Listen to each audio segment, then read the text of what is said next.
तब ऑथर का नाम जिक्र नहीं करेंगे। अगर ऑथर का नाम पूछा होगा तभी हम ऑथर का नाम जिक्र करेंगे। देखिए इसका आंसर क्या होगा। इसका आंसर होगा the title of this poem is the fountain. आप उसको कोट में लिखेंगे, कोट मतलब होता है एपोस्ट्रॉफी में लिखेंगे, क्योंकि ये नाम है पर्टिकुलर एक पोएम का। तो the title of this poem is found the fountain from which the above noted line of poetry has been taken. मतलब जो ऊपर दी गई लाइन, जो 4 लाइन 6 लाइन जो भी है, वो फाउंटेन नामक पोएट्री से ली गई है। इसका मतलब यही है। एंड इज कंपोज, याद रखिएगा, अगर कोई पोइट्री होती है तो वो कंपोज होती है। और कोई जो आप स्टोरी देखते हो, जो स्टोरी आप पढ़ते हो, जैसे आप अपने स्टोरी पढ़ी होगी, द इंचेंटेड पूल पढ़ी होगी आपने, प्रोज की पहली स्टोरी पढ़ी होगी, फिर आपने विक्रमादित्य के बारे में पढ़ेंगे आप इसमें। तो वो जो स्टोरी होती है वो किसी ने लिखी है, ये कंपोज होती है। कंपोज मतलब बनाई गई है। तो इसीलिए कंपोज, कविताएं अलग होती हैं और एक तरीके से काव्य अलग होता है, गद्य अलग होता है, आप हिंदी में जानते ही हो। वैसे ही इंग्लिश में भी लिटरेचर भी दो फेस में होता है, प्रोज पोइट्री, जैसा आपको पता है। तो प्रोज में क्या होता है, प्रोज में आप रिटन करते हो, लिखते हो, और पोइट्री में कंपोज करते हो। इसलिए यहाँ पे कंपोज लिखा है। याद रखिएगा, जब भी पोइट्री होगा और पोइट्री में किसी राइटर के बारे में पूछ रहा होगा तो कंपोज्ड ही लिखिएगा, कंपोज्ड, या simple the name of the author ऐसे भी कर सकते हो, अदरवाइज कंपोज्ड आप यूज़ करोगे। क्या लिखा है, and is compose by James Russell Lowell, और ये कंपोज हुआ है जेम्स रसेल लॉवेल द्वारा। ऐसे आपको राइटर का नाम भी या ऑथर का नाम भी आपको याद होना चाहिए। सेकंड जो इसका क्वेश्चन है इसी स्टेंजा का, क्या है, point out the rhyming words in the stanza. जो स्टेंजा में आपको राइमिंग वर्ड क्या होता है, जो आखिरी में एक जैसा लगे, सुनने में बोलने में एक जैसा लगे, उसको हम राइमिंग वर्ड कहते हैं। तो जैसा आप नर्सरी एलकेजी में राइमिंग पोएम पढ़ते थे, वैसे हम लोग वैसे ही।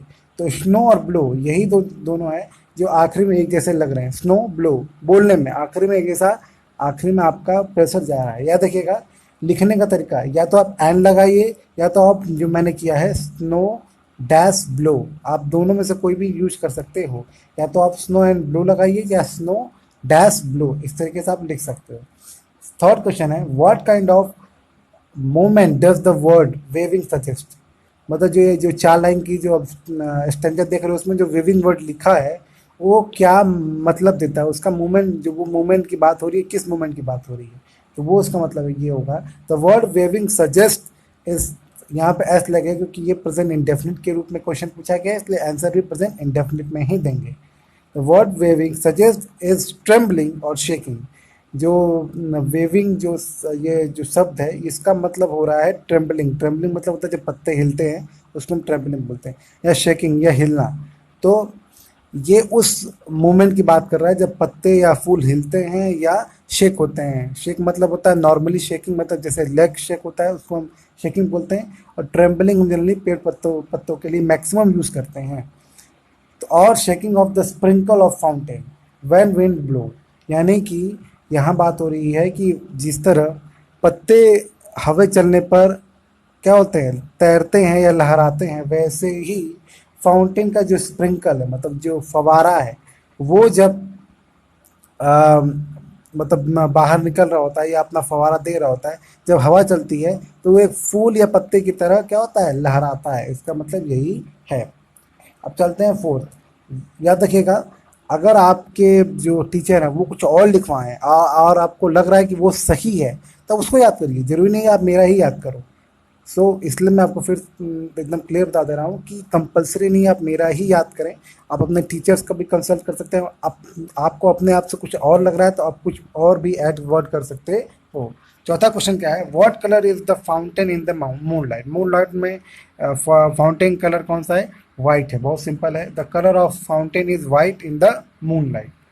फिफ्थ क्वेश्चन क्या है, what happen to the mountain when the wind blow. जब विंड ब्लो होता है तो माउंटेन क्या होता है, हिलता है, लहराता है। तो वही लिखा है, it wave as like flower, वो फ्लावर की तरह क्या होता है, लहराता है। व्हेन द विंड ब्लो, जब हवा बहती है। तो ये आपका पहला स्टेंजा हो गया। अब हम चलते हैं सेकंड स्टेंजा पे। एवर इन मोशन, अगर आपके पास बुक है आप चेक करिएगा, एवर इन मोशन से लेकर अवियरी तक आपको जो स्टेंजा है उसके हम क्वेश्चन आंसर देख रहे हैं। पहला क्वेश्चन आपको पता है, सेम वैसा ही जैसा हमने अभी डिस्कस किया है, फिर से बता दे रहा हूँ। Write the title of this poem from which the above noted line of the poetry has been taken. Who is the author of the poem. देखिए मैंने पिछला वाला जो बताया था उसमें मैंने कहा था कि ऑथर का नाम पूछे तभी बताइए। इसमें देखिए ऑथर का नाम पूछा हुआ है इसलिए हम बताएंगे, उसमें तो मैंने सजेशन के लिए लिख दिया था। तो वही आंसर आपको यहाँ जो मैंने पिछली लाइन बताया वही यहाँ पे होगा। क्या होगा? The title of this poem is the fountain from which the above noted line of the poetry have been taken. Have been taken मतलब जहाँ से लिया गया है। तो ये फाउंटेन नामक एक पोइट्री है, वहाँ से इसको इस स्टेंजा को वहाँ से उस पोएम से लिया गया है। एंड इज कंपोज्ड बाय, और ये कंपोज हुआ है जेम्स रसेल लॉवेल के द्वारा। ये हमने अभी डिस्कस कर लिया था। Second, each of the above 4 line describe a particular quality of the fountain, mention them. ये 4 लाइन है, चारों लाइन में कुछ न कुछ पर्टिकुलर क्वालिटी फाउंटेन के बारे में बात हुई है, वो हम डिस्कस करिए। यहाँ मेंशन मतलब पता उसके बारे में बताइए। The above 4 line describe the quality of happiness, fountain की हैप्पीनेस की क्वालिटी को बताया जा रहा है। And the attitude of freshness, और जो मतलब एक एटीट्यूड होता है फाउंटेन का वो हमेशा फ्रेश होता है, ताज़ा रहता है। मेहनत तो करता रहता है लेकिन हमेशा क्या होता है? ताज़ा होता है। Of the mountain who never feel tired, sorry वहाँ फाउंटेन होगा, मैंने माउंटेन लिख दिया है, रियली सॉरी। वहाँ एम की जगह एफ होगा, फ्रेशन ऑफ द फाउंटेन होगा। तो and the attitude of freshness of the fountain who never feel tired, जो कभी भी थका हुआ महसूस नहीं करता है, वो मतलब फ्रेश होता है और हमेशा काम करता रहता है और खुश रहता है। ये इन 4 लाइनों का मतलब है। आपको और कुछ ऐड करना तो आप ऐड कर सकते हो। Fourth, what is the meaning of word still. Still का मीनिंग इस स्टेंजा में क्या है? The meaning of the word still is beside that. इसका मतलब उसके अलावा, उसके बावजूद, मतलब वो थक जाए, वो तो वो हमेशा काम करता है, उसके बावजूद वो खुश रहता है। या आप देख सकते हो कि वो हमेशा थकता नहीं और हमेशा प्रयास करता रहता है। तो स्टिल मतलब अगर आप जाके देखो तो तक भी होता है, भी होता है। यहाँ मतलब है कि बिसाइड दैट, मतलब उसके अलावा आप कह सकते हो। और भी वर्ड होगा बिसाइड, जरूरी नहीं कि बिसाइड दैट ही वर्ड है जो स्टिल को मतलब एकदम कंफर्म करे। आपके अलावा आपको अगर कोई टीचर ने कोई और वर्ड बताया है तो वो वर्ड भी हो सकता है, लेकिन बिसाइड दैट भी एक वर्ड है जो स्टिल का पर्यायवाची यानी कि सिनोनिम्स हो सकता है। Point out the rhyming word in the above noted line. Rhyming word आपको चेक करना है जो लास्ट में एक जैसे साउंड देते हों, जैसे चेरी वेरी, आखिरी में एक जैसा साउंड दे रहे हैं ना, ई, उसको हम क्या बोलते हैं? Rhyming word. ये आपका हो गया सेकेंड स्टेंजा। थर्ड स्टेंजा चलते हैं, वो क्या है? Glad of all dash dash dash motion thy rest. ये भी आप स्टेंजा में देख सकते हो। तो उसमें 2 ही क्वेश्चन बुक में था इसलिए मैंने 2 ही क्वेश्चन बताया है, लेकिन कभी कभी ज़्यादा क्वेश्चन पूछता है। लेकिन मैक्सिमम जो आप एग्ज़ाम पिछले साल का एग्ज़ाम देखो, चाहे उसके पिछले साल का, चाहे कब का एग्ज़ाम, अगर कभी ऐसा क्वेश्चन आता है तो 2, मैक्सिमम 2 ही क्वेश्चन पूछा जाता है। कभी कभी 3 पूछता है, मैक्सिमम 2 ही क्वेश्चन पूछा जाता है एक स्टेंजा से पोयम में। What is the state of the fountain? Do form from morn to morn till night। यहाँ morn मतलब क्या है? सुबह। मॉर्निंग का शॉर्ट फॉर्म मॉर्न लिया गया है। तो the state of the fountain is always in motion, upward और downward, from morn till night. चाहे वो अपवर्ड जा रहा हो चाहे डाउनवर्ड जा रहा हो, हमेशा फाउंटेन क्या होता है? मोशन में होता है। स्टेट ऑफ फाउंटेन मतलब वो किस स्तर में होता है? इज ऑलवेज, ऑलवेज मतलब क्या होता है? हमेशा। इन मोशन मतलब गतिशील होता है। अपवर्ड और डाउनवर्ड, अप ऊपर की ओर चाहे नीचे की ओर। फ्रॉम मॉर्निंग टिल नाइट मतलब कि चाहे सुबह चाहे रात, हमेशा जो फाउंटेन है वो ऊपर या नीचे की ओर गति करता रहता है। सेकेंड क्वेश्चन है, what lesson does the poet want to give us in the above stanza. कौन सी लेसन यानी कौन सी बात बताना चाहते हैं पोएट इस स्टेंजा से? Poet want to tell us, poet हमें बताना चाहते हैं from this stanza is that, मतलब वो जो बात कहना चाहते हैं वो ये है, we should do our best, कि हमें अपना बेस्ट करना चाहिए इन एवरी कंडीशन। चाहे कोई भी कंडीशन हो हमें अपना बेस्ट करना चाहिए, चाहे अच्छा हो चाहे बुरा। एंड डोंट टेक रेस्ट, और रेस्ट ना लें। अगर आप रेस्ट लेंगे तो कई लोग आपसे आगे चल जाएंगे और आप खुद अपने आप को घाटे में रखेंगे। इसलिए आप हमेशा प्रयास करते रहें और अपना बेस्ट देते रहें। ये आपका हो गया इस स्टेंजा का 2 क्वेश्चन का आंसर। अब चलते हैं नेक्स्ट स्टेंजा पे। क्या लिखा है? Full of nature ever the same, मतलब ये स्टैंजा है, आप बुक में देख लीजिएगा। पहला क्वेश्चन जैसा है आपको पता है सेम रिपीट होता जा रहा है। Name the title of this poem from which the above noted lines of poetry have been taken. देखिए यहाँ ऑथर की बात नहीं हुई है, इसलिए मैंने यहाँ ऑथर का जिक्र भी नहीं किया है। इसका आंसर साफ पहले वाली की तरह होगा। The title of this poem is the fountain, जैसा आपको पता है।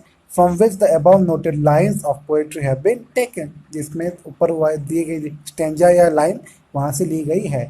आप स्टेंजा भी लिख सकते हो, लाइन भी लिख सकते हो, जैसा क्वेश्चन में पूछा है। अगर क्वेश्चन में स्टेंजा लिखा है स्टेंजा लिखिए, अगर लाइन लिखा है तो लाइन लिखिए। सेकंड क्वेश्चन है why can nothing time the fountain. Fountain को कोई टेम मतलब पालतू क्यों नहीं बना सकता है। उसका आंसर होगा nothing can time the fountain. कोई भी फाउंटेन को टेम यानी पालतू नहीं बना सकता है। बिकॉज क्योंकि it is full of nature, क्योंकि ये नेचर से भरा हुआ है। नेचर मतलब प्राकृतिक से भरा हुआ, प्रकृति से।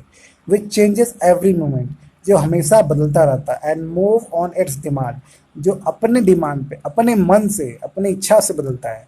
तो जो चीज़ अपनी इच्छा से बदलता रहे और हमेशा गतिशील रहे, आप उसको कंट्रोल नहीं कर सकते हो। बहुत मुश्किल है कंट्रोल करना, है ना। जैसे एग्जांपल के लिए कि कोई ऐसा बच्चा है जो हमेशा घर में कूदता रहता है और अपने मन से इधर उधर जाता रहता है, उसको कंट्रोल करना मुश्किल होता है ना। वैसे ही फाउंटेन जो है हमेशा गतिशील रहता है और हमेशा मोशन में रहता है, इसलिए उसको हम टेम यानी कि पालतू नहीं बना सकते हैं। थर्ड क्वेश्चन है how does the fountain remain ever the same. कैसे फाउंटेन हमेशा सेम लगता है या सेम होता है। The fountain remain ever the same because it always move and in motion to do its best. देखिए वैसे तो जो फाउंटेन है वो हमेशा कभी छोटा, फाउंटेन हमने देखा होगा, फवारा देखा होगा, कभी वो छोटा फवारा होता है, कभी बहुत बड़ा फवारा होता है। तो आप वो मत समझिए, आप ये समझिए कि जो फाउंटेन है वो हमेशा गतिशील होता है और हमेशा अपना बेस्ट देता है। तो वो इसलिए क्या है, फाउंटेन सेम है कि वो हमेशा अपना बेस्ट देता है। जैसे बोलते हैं ना, अरे यार वो 10 साल पहले भी अपना बेस्ट देता था, आज भी अपना बेस्ट देता है, तो वो हम बोलते हैं यार वो सेम है। लाइक दैट फाउंटेन भी सेम है। ये अलग बात है कभी वो छोटा फवारा देता है, कभी बड़ा फवारा देता है, लेकिन वो उस जो प्रयास उसका होता है वो हमेशा क्या होता है, बेस्ट होता है और हमेशा वो प्रयास करता रहता है, इसलिए उसको हम सेम बोल सकते हैं। अब चलते हैं नेक्स्ट क्वेश्चन का, इसी स्टैंजा का। Fourth, point out the pairs of word which rhyme together in the stanza. देखिए यहाँ स्टैंजा लिखा है, जबकि जो पहला क्वेश्चन था उसमें लाइन लिखा है, तो उसको ध्यान दीजिएगा आप जब आप आंसर लिख रहे हो। The pairs of words which rhymes together in the stanza is time, same. ये दोनों वर्ड हैं, ये दोनों क्या हैं, एक जैसे लग रहे हैं सुनने में, आखिरी में, तो इसको हम राइमिंग वर्ड कहेंगे। अब चलते हैं नेक्स्ट स्टैंजा देखते हैं, last stanza. Ceaseless aspiring thy element, ये आप देखोगे तो आपको मिल जाएगा। सेम क्वेश्चन है, वही राइटर के बारे में लिखने के लिए। Write the title of this poem from which the above noted lines of poetry have been taken. तो किससे लिया गया आपको बताना है। वो the title of this poem is the fountain from which the above noted line of poetry have been taken. Same answer लिख दिया है, आप चाहो तो थोड़ा बदल के भी लिख सकते हो अपने कॉपीज़ में, और जब एग्ज़ाम की बात होगी तो आप वहाँ सबसे बेस्ट तरीके से आप लिखिएगा। तो उसका आंसर मैं डिस्कस कर चुका हूँ, इसलिए मैं नहीं बता रहा हूँ। सेकंड क्वेश्चन है what are the elements of the fountain. Fountain कौन कौन से एलिमेंट मतलब होता है कौन कौन चीज़ों से वो, एक तरीके से उसके अंदर कौन कौन से गुण हैं। एलिमेंट मतलब यहाँ गुण से मतलब है।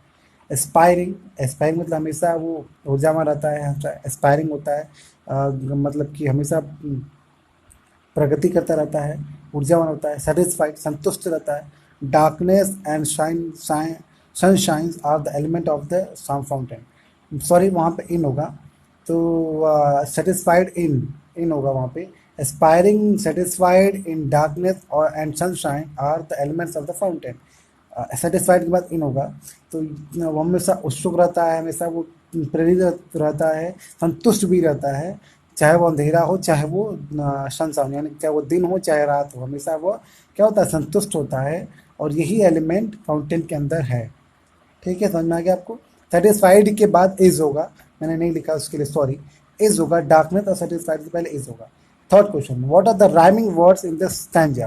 कौन सा राइमिंग वर्ड स्टैंजा में है, तो आप साफ साफ देख सकते हो कंटेंट और एलिमेंट, ये दोनों वर्ड जो हैं वो क्या है, एक तरीके से स्टैंजा में राइमिंग वर्ड हैं। नेक्स्ट क्वेश्चन जो देखेंगे हम वो है who is the poet of the poem from which the about lines have been taken. अब देखिए यहाँ थोड़ा बदल गया, यहाँ पूछते हैं कि पोएट का नाम डायरेक्ट पूछा है और पोएट्री का नाम नहीं पूछा है। तो आप बताओगे James Russell Lowell is the poet of the poem from which the about line have been taken. जहाँ से ये लिया गया उसमें जेम्स रसेल लॉवेल क्या है, एक इस पोइट्री के पोएट है। आप इस तरीके से लिख सकते हो कि James Russell Lowell has composed the above lines have been taken from which the above line have been taken. तो उस पोएम को इन्होंने कंपोज किया है जो ऊपर दी गई लाइन आप देख रहे हो उसको। इस तरीके से आप यार कंपोज का यूज कर सकते हो। Fifth, what lesson does the poet want to give us in the above stanza. तो कौन सी लेसन स्टैंजा में पोएट हमें देना चाहते हैं। तो यहाँ पे बोल सकते हैं the poet want to tell us, poet हमें ये बताना चाहते हैं that like fountain we should always keep growing. Fountain की तरह हमेशा हमें ऊंचाइयों की तरफ बढ़ना चाहिए। एंड बी कंसिस्टेंट, और हमेशा क्या संतुलित होना चाहिए। इन अवर बैड टाइम और गुड टाइम, चाहे वो बैड टाइम हो चाहे गुड टाइम हो, हमें संतुलित होना चाहिए। अब चलते हैं नेक्स्ट जो है यह ग्लोरियस फाउंटेन से लेकर आपका लाइक दे है, वहाँ से आप देख सकते हो क्या लिखा है, name the title of this poem from which the above noted line of the poetry have been taken. तो उसका आंसर हम बार बार देख चुके हैं इसलिए मैं उसको डिस्कस नहीं करूँगा, अब देख लीजिएगा। सेकेंड क्वेश्चन है why has the fountain been addressed as glorious. Fountain को जो पोएट है उसने ग्लोरियस क्यों कहा। तो इसका आंसर होगा the fountain has been addressed as glorious because it always look magnificent and cheery all time. क्योंकि वो हमेशा मैग्निफिसेंट मतलब अद्भुत, मतलब कि बहुत शानदार बहुत अद्भुत दिखता है फाउंटेन। पोएट अपने हिसाब से बता रहे हैं, ठीक है, पोएट के हिसाब से वो जो फाउंटेन हमेशा शानदार दिखता है और हमेशा खुश दिखता है, इसलिए वो ग्लोरियस है। क्योंकि ग्लोरियस क्वालिटी क्या होती है, बोलते हैं ना व्हाट अ ग्लोरियस फेस, तो हमेशा वो शानदार लगता है और हमेशा चेरी यानी खुश होता है। और फाउंटेन ऐसा फील कराता है पोएट को, इसलिए उसको ग्लोरियस उन्होंने कहा। What qualities of the fountain does the poet wish to have. कौन सी क्वालिटीज पोएट चाहता है कि वो सबके पास या उसके पास हो। The poet wish to have the qualities like freshness, ताज़ापनी क्वालिटी वो चाहता है कि उसके पास हो। चेंजफुलनेस, हमेशा बदलते रहने की क्वालिटी, यानी कि आप प्रयास तो करते रहोगे लेकिन अलग अलग तरीके से, ताकि आपको रिजल्ट भी अच्छा मिलता जाए। एंड बी कॉन्स्टेंट, और हमेशा स्थिर में, मतलब आप किस चीज़ में अड़िग हैं तो अड़िग हैं, उस पर आप मेहनत करोगे। हाँ, तरीका अलग होगा लेकिन आप अड़िग हो, आपको पास होना है, आपको अच्छे नंबर लाना है, नंबर लाना है, चाहे वो तरीका अलग हो जाए। वो तरीका आपका चेंजफुल हो सकता है लेकिन आप कांस्टेंट रहेंगे, फ्रेश रहेंगे, तो आप कोई भी चीज़ पा सकते हैं। विच फाउंटेन है, जो फाउंटेन के पास है। ये थर्ड क्वेश्चन का आंसर है। अब चलते हैं फोर्थ क्वेश्चन देखते हैं। फोर्थ क्वेश्चन है point out the rhyming word in the stanza. जैसा आपको पता है स्टैंजा का जो दो वर्ड ही हैं जो क्या कहते हैं राइमिंग वर्ड है, बी या थी, दोनों आखिरी में लास्ट में एक जैसे साउंड दे रहे हैं, इसलिए इसको हम राइमिंग वर्ड कहेंगे। सो एट लास्ट होप आपको समझ में आ गया होगा। और लेसन उसके बाद आप चाहो तो आप सेकेंड लेसन यानी सेकेंड पोइट्री का भी आप जो ऊपर दिया गया लिंक में है उस पर जाकर आप सेकेंड पोइट्री के भी एक्सप्लेनेशन देख सकते हैं। उसके बाद अब उसके एक्सरसाइज भी देख